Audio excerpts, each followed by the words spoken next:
Greetings and salutations, dear listener, and a very happy new year to you. And welcome to the inaugural 2019 episode of Indiscretions. As always, I am your host, Katherine Emily. And being that it's a new year and we need to get back into the swing of things after a very relaxing holiday break, I want to start today's podcast off with a bit of a story. So I spent quite a bit of time in Boston over the holidays. Boston, which is a city of contradictions in some respects, because it still very much tries to sell itself as the crucible of the American Revolution, yet Massachusetts won't let restaurants cook hamburgers to any temperature below medium. So I'm not sure how well that fits in with the spirit of the Boston Tea Party. But anyway, there we were. It's the Saturday before Christmas, and I'm in Quincy Market with my family doing a bit of holiday shopping, as is our long-standing tradition. And we've all sort of dispersed and are wandering around Faneuil Hall. And a little fun fact for you in case you don't know, Quincy Market is the oldest open-air market in the country. And being a political scientist and a history buff, I have, of course, wandered right into the heart of the tourist trap snare that is the market inside Faneuil Hall. And that is the National Park Service gift shop, because it's plastered with images of the Founding Fathers and the Continental Congress, which is lodestone to somebody with my proclivities. And it strikes me as I'm waiting in line to purchase my pencil sharpener, which is shaped like the famous bust of Thomas Jefferson, that the actual museum in the basement of Faneuil Hall is closed because the National Park Service is closed due to this ridiculous showdown melodrama. Yet the gift store, because it's run by a contractor, is open. So the government is still making money off of me, even though it's not providing the service that my tax dollars go towards. And of course, in the full-fledged spirit of grumpy libertarianism, I'm against the National Park Service anyway. There's nothing in the Constitution about seizing large tracts of land to preserve wilderness or national heritage sites. Ergo, the federal government shouldn't be doing it. But the National Park Service exists, and my tax dollars go to subsidize it, so I still should be able to enjoy it. It shouldn't hinge on a seesawing game of political football, or at least if we are going to have seesawing games of political football that affect what government services I'm able to enjoy, then I should get some sort of refund. Of course, we all know that's not how the government works. Now, I'm all for government shutdowns. Yes, they are in the long run more expensive than is government when it runs continuously, but they also prove that there are a lot of government services that are non-essential. In fact, this shutdown is barely even a shutdown. There are only a handful of agencies that are affected, and many of these have budget surpluses that are allowing them to still run, and many of them have essential services which are exempt from government shutdowns anyway. And Roll Call has published a breakdown of what agencies are affected, and I'm going to read through them for you because it's very illuminating and very aggravating to hear not only the way in which budgeting works, but the way in which the media portrays this shutdown and the apocalyptic nature of suddenly you would think that, the entire nation is just going to shut down and we're going to be in anarchy versus what the reality is. So first on Roll Call's list is the Department of Agriculture, which, like many of the agencies that are affected by the shutdown, is only partially shuttered. So, quoting from Roll Call's story, at the agency's Animal and Plant Health Inspection Service, a mix of trust funds and user fees would allow workers to continue to inspect for pests in fruit, vegetables, and birds being exported or imported. About 69% of employees would continue duties ranging from treatment of ticks in cattle and deer along the U.S.-Mexico border to caring for animals at labs and research facilities. Carried over funding and reimbursements would allow the Food Safety and Inspection Service to continue inspection of meats, poultry, and eggs products, along with lab work to identify food safety threats and emergency preparedness. About 5% of workers at the Department of at the Department's Food, Nutrition, and Consumer Services would be needed to keep benefits flowing to beneficiaries in the SNAP program, along with the Women, Infants, and Children's program and the National School Lunch and Breakfast programs. End quote. Okay, so Department of Agriculture, affected by the government shutdown, but also not really affected by the government shutdown because of the way that they get funding, most of which, as we can see, does not come from congressional appropriations. We have a similar story at the Department of Commerce. Again, quoting from Roll Call Story. With continuing funds from previous appropriations, the department says it will continue to provide services from agencies including the Bureau of Census, National Institute of Science and Technology, and the National Oceanic and Atmospheric Administration. Okay, so again, previous appropriations. So this means that they have leftover money. A question you might ask yourself is why any government agency would have leftover money, why that doesn't go back into the general fund, why Congress doesn't base its appropriation based on actual need and not based on projections, and then we have agencies that have surpluses, because again, these are all, the way that this funding is done is more appropriate to, say, a business than one would think it would be to a government agency. Continuing down the list, we have the EPA, also affected. It too has carryover funds. Financial regulation, a lot of these agencies largely run on fees. Again, something that we would think is more akin to a business than to a government agency, which we also subsidize with our tax dollars. But a lot of the financial regulatory agencies have departments that are affected by congressional appropriations as well, so they'll see some cutbacks in employees showing up to work, but essential services such as the SEC's filing system will continue to run. It will cease to provide some services including accepting filings, providing interpretive advice, and issuing no action letters. We have similar stories at the Departments of Health and Human Services, Homeland Security, and the State Department. Many of the services that they provide are considered essential. They are related to the preservation of life and property, so they are exempt from government shutdown, and much of the agency's mission is still fulfilled. Now, I'll post the roll call article in the show notes because it's a very good breakdown, and I encourage that you read it in more detail, largely to see the number of agencies that run on fees provided by taxpayers who utilize some service the agency provides. And what we can see from this is the shutdown is obviously not that big a deal in terms of disruption. Yes, the shutdown is annoying. Yes, it gives politicians an opportunity to grandstand and moralize, and Lord knows they don't need an excuse to go on TV and do that. But clearly there's not actually that much disruption to essential government services. Government is still running. So why is this something to be upset about? Because government, in many cases, is not behaving like government, but a business.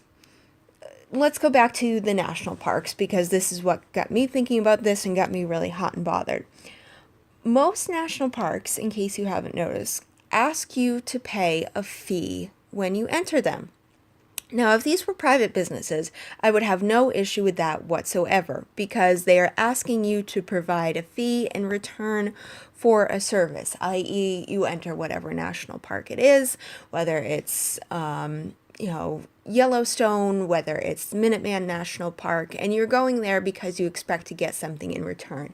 You expect a nice walk in the woods, you expect to be able to look at some majestic scenery, you expect to be able to visit a national heritage site and to learn something or to be able to enjoy something about American history. But you pay that fee because you know you're getting something in return. But the National Park Service, which is part of the Department of the Interior, is subsidized by taxpayer dollars. And it's subsidized by taxpayer dollars so that those sites can exist, which means that I've already paid my fee. I shouldn't have to pay an additional service fee when I go into the park. And that fee that you're paying, which is your tax dollars, is not voluntary. It's being forcibly taken out of your paycheck through various forms of taxation that are compulsory. And so essentially, for then the National Park Service to turn around and ask you to pay another fee when you enter is a double tax, because if the Department of the Interior is going to fund the National Park Service, then they need to be able to do that to a budget. And if they can't do that to a budget, that's a problem that Congress has to deal with through appropriations, and it needs to change the way that it appropriates funds, and it needs to tell the Department of the Interior to stick to a budget. And it shouldn't then be passed on to the taxpayer so that I'm paying doubly. I'm paying in my tax dollars, which fund the Department of the Interior, which funds the National Park Service, plus anytime I go to a national park, I have to pay an additional service fee. That is something that I would expect more from a business, and it's something that I would get upset with if a business did it to me. So let's take the example of something we all have to deal with: paying your internet or cable bill. And when you pay your internet or cable bill, you do so expecting that you're going to be provided with a certain service. There are terms that you agree to when you pay money to whatever company you pay. And then you get annoyed with that company if, on the one hand, you start racking up fees for things that are not included in your general service fee, but are still kind of necessary if you want the product to work the right way. And on the other hand, you also get annoyed when that service stops working and the company turns around and charges you more money to get it back to working, even though the lapse of service is their fault. You wouldn't put up with that treatment from that internet or cable company. You would probably call them up and yell at them, and then if you could, you would change your service. So why would you put up with that treatment from the government? Because this is the same situation. But it's worse, because with the government, if it's compulsive. Again, if you don't like your internet service provider, you can usually switch. You can't switch with the government. And it gets even worse because the federal government is often sold in terms of, well, it's better for government to manage certain services because there are iniquities in the free market and they're not fair, and we need to manage them to make sure that everyone gets a fair shake. But does any of what's going on right now seem fair to you? Because there's nothing that you or I can do, even though we are affected. And yes, there are a lot of ways in which we're not affected. Essential services are still running, but a lot of the other services that the government provides, things that you might want to do because they're fun, like go visit a national park with your family over the holidays, you can't go to right now, even though your tax dollars are still going to fund these agencies. And that's not fair, because there's nothing that you and I can do about that. Politicians, and they're all culpable, I don't care what their party allegiance is, are currently holding government services hostage. Republicans have chosen to die on their ridiculous hill on funding for a wall that hasn't even been legislatively approved. So I don't know how you can appropriate funds for something that Congress hasn't passed yet, but apparently that's the battle we're now holding. That's how ridiculous government is at the moment. And they're doing this in the name of security, which is just a nebulous platitude dressed up as principle. And Democrats are doing their own thing with dressing up principle as nebulous platitudes and simply negating anything their opponents do and stand for. But this whole mess is not actually about principle. If either party wanted to actually legislate based on principle, that would be fantastic. But you know what would be a good starting point?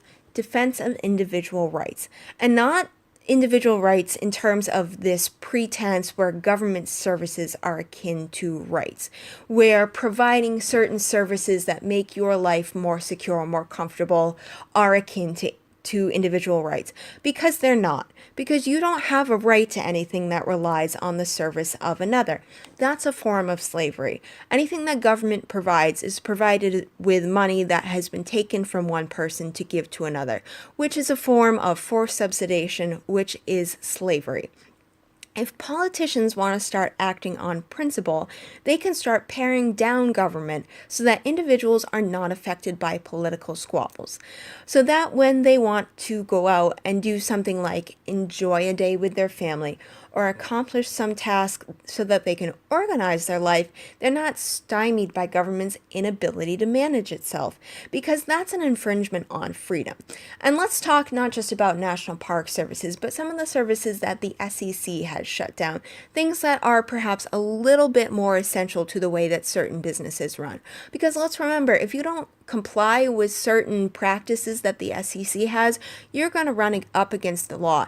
And if you can't do that because government has shut down and you find yourself in some sort of questionable legal situation, that's a huge problem. And it's particularly a huge problem when government has created that quandary.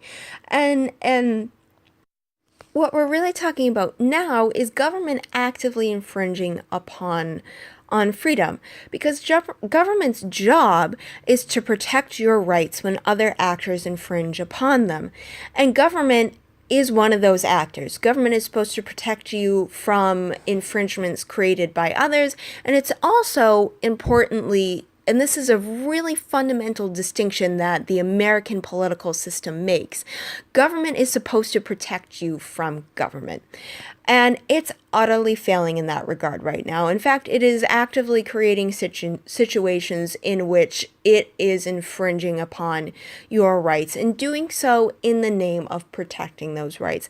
And that fundamental paradox just can't be gotten around. And on another note, the idea that government should act on principle is utterly ridiculous. Government should act on the principle that it shouldn't infringe your rights. But when we're connecting principles to certain value judgments and certain morals, then we're creating a situation where government is becoming proactive in bringing about certain ends and picking out something and saying, this is a good end, and I'm going to move law towards this end and try to mold society in that direction. And when it does that, it can't protect your rights because it is taking away your ability to make value judgments for yourself.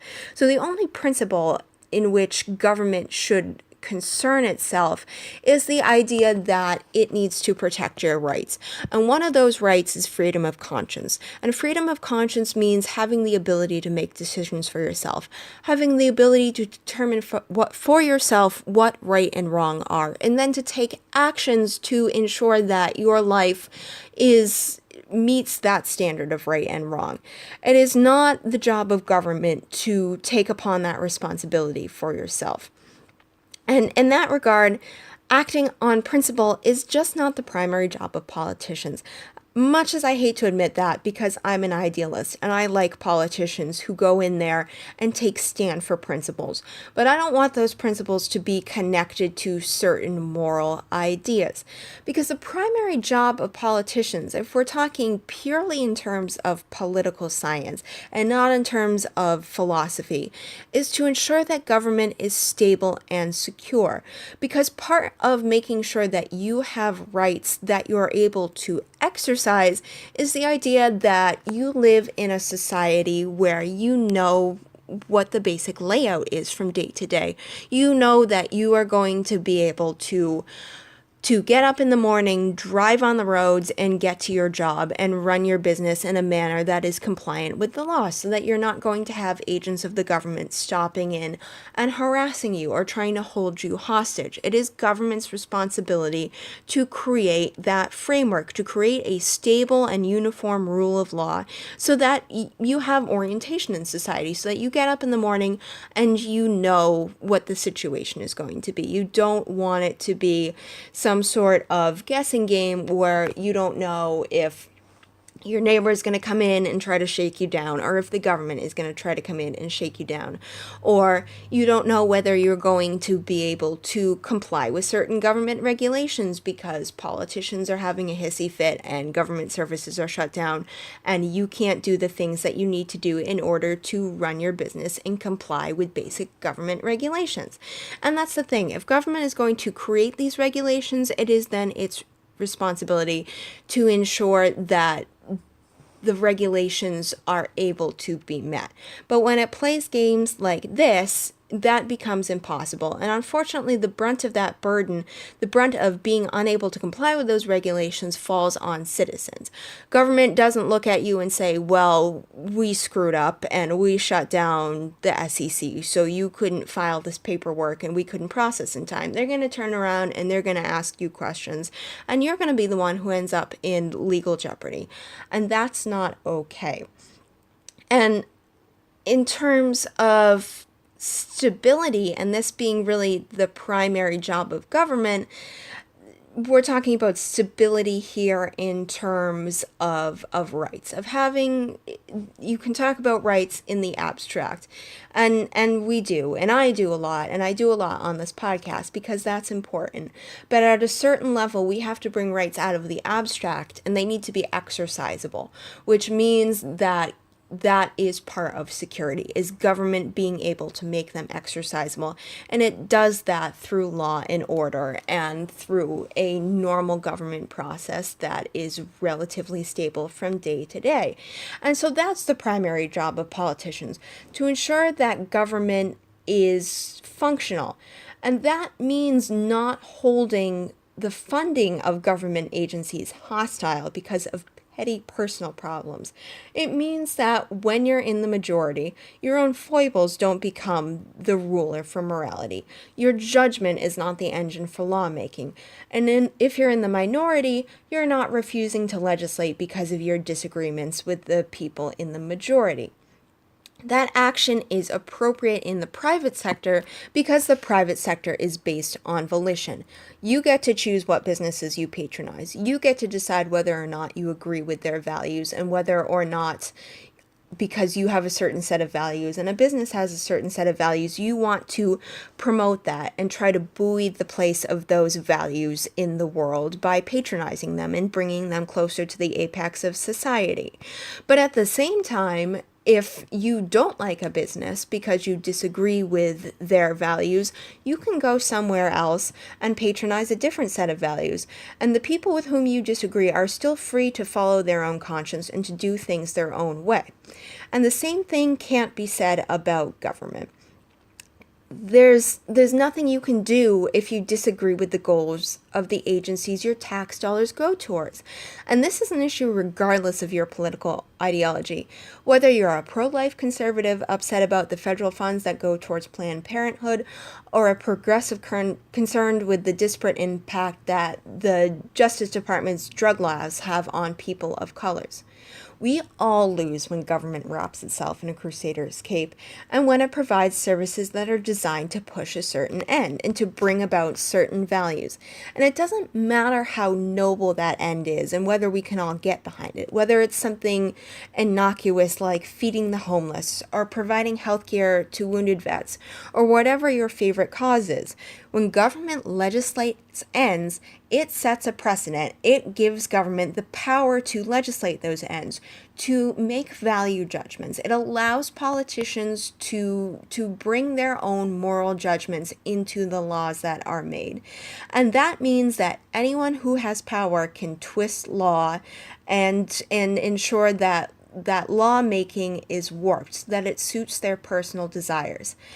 And we, the citizens whose rights are supposed to be protected by government, have a say in none of that. And we have a say in none of the nonsense that's currently going on. And what that means when a certain politician says that I'm going to pursue a certain bill because I think it's the right thing to do with a capital R, and they become swelled with a sense of moral justification, that means that because the law is compulsory and we all have to comply with it, that means that you and I lose the right to make our own value judgments for ourselves. That's an infringement upon our freedom of conscience, and our autonomy is truncated because we have to comply with that law or face the legal ramifications, and our ability to make our own value judgments is truncated because you don't necessarily get to dissent with the morality that is imbued into law, because if you do, and if you try to dissent, again, now you're running up with, I'm not complying with the law, and there are legal ramifications. And so this is why government shouldn't be involved in these kinds of ends. And it's why government shutdowns, particularly when they're rooted in these sort of petty personal squabbles like this one is, are particularly obnoxious. And they're also obnoxious because they reveal a lot of the funding nonsense that goes on. Because government still is going to demand at the end of the year the same amount of money. Government is still going to take the same amount of money out of your taxes. But because politicians have played games, the services that government has taken upon itself to provide, that has said these are so essential and we must provide them for you in order to ensure that you have a just life, to ensure that you have a comfortable life, because government has taken upon itself the idea that security is its job, and part of that security is making sure that you are financially secure, that you are materially secure, that you have food and benefits and all these things. Because it's taken those roles upon itself and it's created all of these agencies and these services, and then it turns around and it pulls these little stunts where we shut down the government over personal squabbles, and suddenly these services become more difficult for citizens to actually get. And that's a problem because our tax dollars are still going to them. And in some cases, it's not just our tax dollars, then there are also service fees. And again, this is the kind of service you would not put up with from a business. And it is even worse when the government behaves this way, and when the government behaves like a business, particularly as the government often takes on these roles because it says that business isn't properly equipped to do them.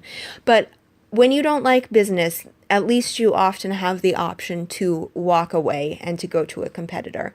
Government, on the other hand, is compulsive. There is no way to get outside of the purview of the federal government without incurring some sort of legal penalty. And that is an infringement on freedom. And that's why you should be upset about government shutdowns, because they reveal exactly how flawed the entire ethos of our current government is. And on that note, I think we'll call it an end of today's podcast. On behalf of the Politics of Discretion, I am Katherine Emily.